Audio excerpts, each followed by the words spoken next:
aabot sa mahigit 800K na halaga ng pinaghihinalaang shabu ang nasabat ng kapulisan mula sa isang lalaki na target sa buy-bust operation na isinagawa sa Purok 3, Barangay Dampas, Tagbilaran City, Bohol nitong 14 ng Disyembre taong kasalukuyan.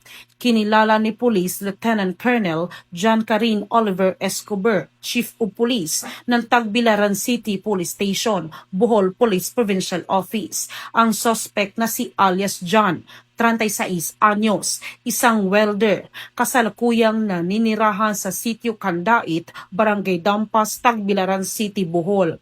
Dakong alas 3:45 ng hapon nang isinagawa ang buy-bust operation ng mga operatiba na naging dahilan sa pagka-aresto sa suspect.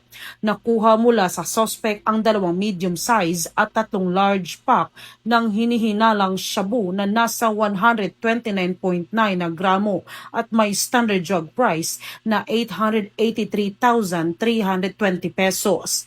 Bukod sa droga, nakuha din mula sa operasyon ng isang cellphone, motor at buy-bust money.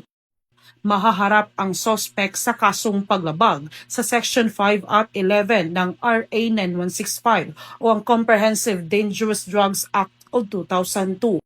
This operation sends a clear and strong message.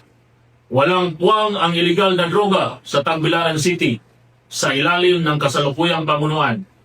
Mas pinaigting natin ang kampanya laban sa iligal na droga, hindi lang sa pamamagitan ng operasyon, kundi pati na rin sa pakikipagtulungan ng komunidad.